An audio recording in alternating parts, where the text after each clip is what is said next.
Aula de Biologia hoje da terceira série, nós vamos falar sobre botânica, mais especificamente o grupo das fanerogamas, né? E o seu subgrupo angiospermas. Eu vou pedir que vocês realizem os exercícios de fixação número 10, questão 7, 8 e 9. Isso está no capítulo 5 da apostila, páginas 54 e 55. Então, gente, a gente hoje fala sobre o último grupo, né? São o grupo das angiospermas. A gente já viu briófitas, pteridófitas, gimnospermas e agora finaliza com as angiospermas. Porém, as angiospermas nós vamos dividir em duas aulas, tá? A aula na qual a gente vai falar sobre as características morfológicas do grupo e a outra aula da onde nós vamos falar as suas divisões, porque é um grupo muito grande, né? E como eu digo que é um grupo muito grande, a gente já pode aqui já falar alguns conceitos. Esse grupo, né, das angiospermas, eles são, podemos dizer que é o grupo que obteve maior sucesso no globo terrestre. Até 90% de todos os representantes vegetais que existem no nosso planeta são considerados angiospermas, são classificados como angiospermas. Obviamente que esses 90% de vegetais que eu estou me referindo é referente a vegetais terrestres, né? No caso, onde a gente tem os vegetais inferiores e os superiores, as criptogamas e fanerogamas. Então, quando a gente fala de fanerogamas e criptogamas, briófitas, pteridófitas, gimnospermas e angiospermas, a gente pode afirmar que 90% deles, dos representantes encontrados no globo terrestre, são de angiospermas. E o porquê que esse sucesso se dá, né? Por vários motivos, mas principalmente por uma nova característica que surge nesse grupo e que permite podemos dizer, essa grande variedade de espécie, essa grande distribuição pelo globo. Que característica é essa? É uma cápsula protegendo a semente, ou seja, uma cápsula protegendo os gametas reprodutores. Vocês lembram quando a gente conversou sobre gimnospermas que a gente falou que as gimnospermas já apresentavam sementes, só que eram conhecidas por terem sementes nuas, sementes desprotegidas. Porém, agora nas angiospermas a gente já observa essa cápsula protetora. E que cápsula protetora é essa? O fruto, né? Então, todos os vegetais que vão apresentar fruto vão ser considerados angiospermas, tá?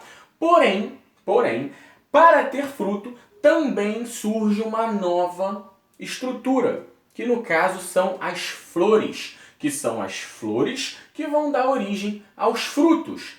E aí, o fato do fruto proteger a semente, os gametas, é um grande ponto para esse sucesso evolutivo.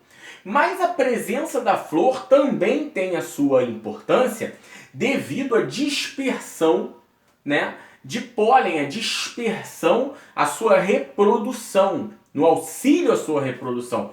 Por quê? Porque a flor é quem vai atrair seres polinizadores, que nós já vamos falar sobre polinização, ok?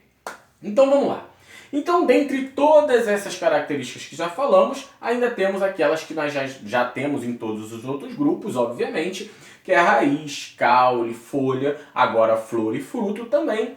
Temos presenças de vasos condutores ou traqueídeos, né? O xilema e o floema. Nós temos todas essas características, tá? Porém, vamos focar nas duas novas características, né? Que é a flor e o fruto. Vamos falar da flor um pouquinho. O que é a flor, né? A flor nada mais é do que uma estrutura das angiospermas que vai ser constituída por partes que vão ser classificadas em relação à sua função dentro do órgão. Dentro de que órgão? Da flor. A flor é considerada um órgão. Então essas partes elas são classificadas em relação à sua função dentro da flor. E a primeira parte que nós temos, né, dentre três partes que nós possuímos, a flor ela pode ser dividida em órgãos de proteção, órgãos de sustentação e órgãos de reprodução. Vamos falar do órgão de proteção, né? Os órgãos de proteção da flor são a gente pode dizer que são peças voltadas para auxiliar não só na proteção, mas ela também vai auxiliar um pouquinho lá na reprodução. Então aí a gente associa digamos, essa junção de funções, né, entre os órgãos. Mas, obviamente, a sua principal função é a de proteção, né? E além de proteção, ela também vai ter a função de atrair seres polinizadores. E aí, quando a gente diz que ela vai proteger e atrair seres polinizadores, a gente pode entender o porquê que ela também está associada um pouco à reprodução. Porque a polinização está associada à reprodução, ok? E esse órgão de proteção, ele é dividido em duas partes, né? Subdividido. Ele é dividido em cálice, né? E corola. Né? O cálice é o quê? O cálice vai ser o conjunto de sépalas. E sépalas são estruturas muito parecidas com as folhas, tá? E esse cálice ele vai ter a função ali de proteção específica.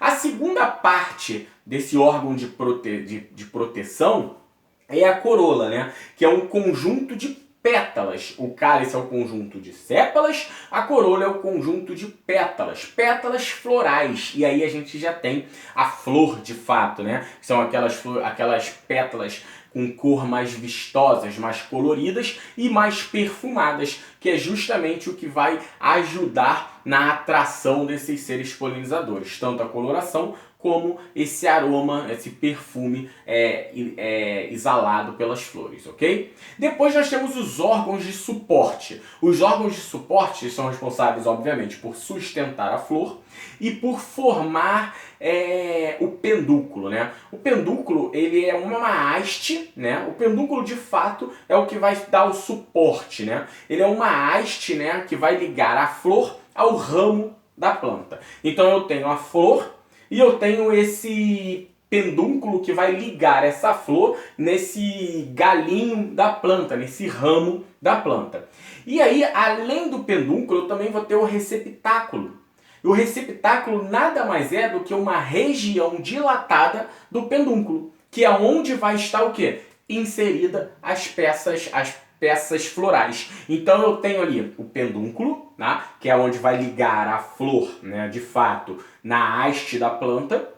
E eu vou ter o receptáculo, que é aquela região dilatada no finalzinho do pendúnculo, que vai ser o que vai ligar, fazer a união das peças florais, podemos dizer assim, ok? E por último nós temos os órgãos de reprodução, que são folhas modificadas, né?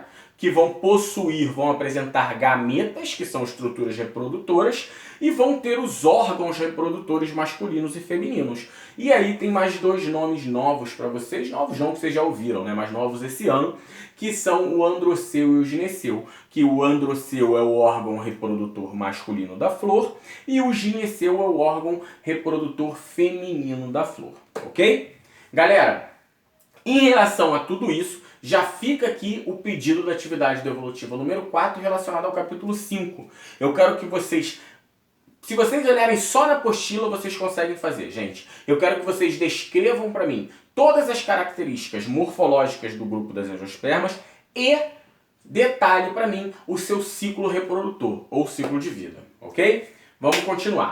Falando de polinização, o que é polinização? É o método como os grãos de pólen vão chegar até o estigma de outra flor. Ou da mesma flor. Isso aí vai depender muito se vai ser polinização indireta ou direta. Quando a polinização é direta, é quando vai ter autofecundação. Quando esse grão de pólen chega no estigma da mesma flor.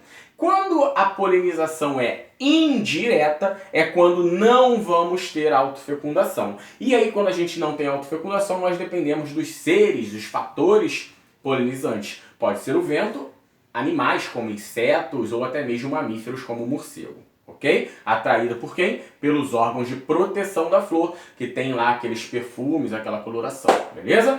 E o que é o fruto, galera? O fruto nada mais é do que a cápsula, né? É aquela estrutura que vai ser responsável por proteger a semente além de proteger a semente, também vai ajudar na dispersão da semente e na fixação da semente no substrato. Porque quando o fruto cai, ele vai auxiliar na dispersão da semente e na fixação do substrato, tá? Da onde que surgem os frutos? Os frutos eles são resultantes, né, do desenvolvimento do ovário. Isso só acontece quando o ovário é fecundado. E aí, quando ele é fecundado, esse ovário amadurece e se transforma em fruto. Porém, essa transformação ela é mediada por hormônios. Sem essa mediação hormonal, não tem esse desenvolvimento, esse amadurecimento, essa transformação do ovário em fruto, beleza?